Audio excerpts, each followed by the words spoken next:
Hey guys, welcome back. I am stoked out of my mind for today's episode.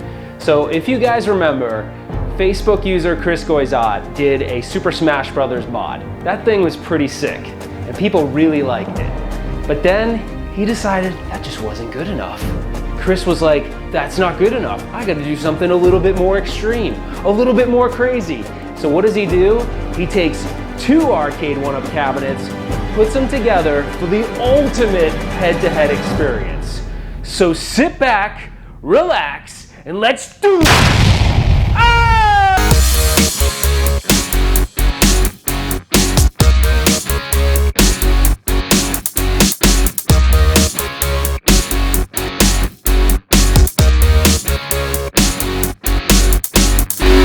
Hey everyone, Chris Gaizat here. You may remember I had created an Arcade1up total conversion, making a Smash Bros. Ultimate mod, combining a Raspberry Pi and a PC with pinball and light gun capabilities, and the ability to switch between them with a few clicks of buttons. I thought I could be content with that, but there was another modification I really wanted to do. I picked up another Street Fighter II cabinet and modded this one as well, but this time I went with a Dark Link theme. So cool. Check out the graphics. Oh wait, let me first put it together. There we go.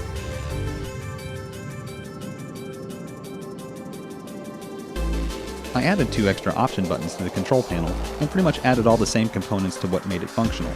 It runs a Raspberry Pi, just like the first mod, so you may be wondering, what's the mod? Okay. The modification I have for these machines are the ability to interface them to create a 4-player mod between them.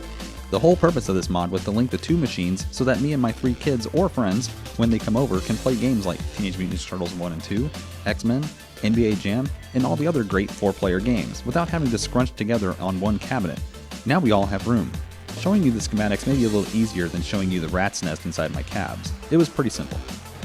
So I'm going to try and explain exactly what's going on with these two machines. I've got my diagram up here and I'll show you my diagram too. So basically what it is you've got the first Smash Arcade1up that has a PC and a Raspberry Pi inside of it, and you're going to want to be able to switch between them. So you've got an HDMI switch and a USB switch that swaps between both of them, so you can basically utilize either one. So the Dark Link arcade is actually doing something very similar. It also has a USB switch and an HDMI switch in it as well, and it defaults to the Pi, so it's a standalone arcade. And then when you basically flip the switch over, it pulls the video from the whatever's showing on the Smash Bros. Arcade1up and basically moves the controls over to that. So now it's got 4 USB joysticks to that one arcade. So, and there's an HDMI splitter that takes the signal from the Smash Bros. Arcade and duplicates it onto the Link arcade. Hopefully seeing the diagrams will help let you understand a little bit better what's going on with these two machines. And so that way, if you want to do something very similar, you'll have the ability to do that. For me, this takes the arcade gaming to a whole new level. You don't know how many times I wanted to play a 4-player game of Turtles or jump into a game of Gang Beasts with my kids, but couldn't because I couldn't fit in. Plugging in USB controllers just wasn't the same either. Now, playing on 2 different cabinets, I can also play more mature games like Mortal Kombat 9 and 10, and each person can play on their own cabinet. Endless elbow room? Priceless. I can even invite people over to play multiplayer pinball. Each person can play on their own cabinet. A 4-player mod is a blast. If you decide to do something like this, you might run into a hurdle that I actually came across. Adding the 2 new joysticks needed to be configured inside of RetroArch before they would work with the mod. It may have just been the different type of encoder. Once I got them configured, no problems after that. I hope this has been entertaining and maybe inspiring to anyone trying to pull something like this off. If you wanted to just make a 4-player mod without all the frills, it would be much less expensive. I wanted to be able to have the option for a standalone and linkable option. I'll have Retro Ralph leave a link in the description to the schematic, in case anyone is interested. Wow, Chris nailed it out of the park with this modification. Guys, I don't know about you, but this pumps me up. The possibilities are almost endless for the Arcade1up as far as things you can do. Now, is it a substitute for a real arcade cabinet? I don't know.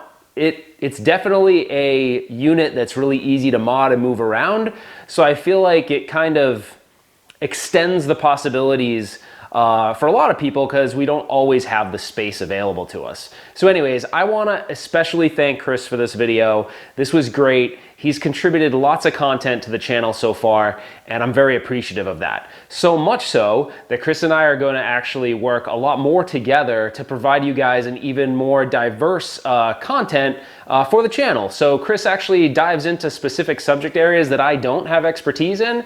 So we just thought if we got together, we could provide even more content for the viewers of Retro Ralph.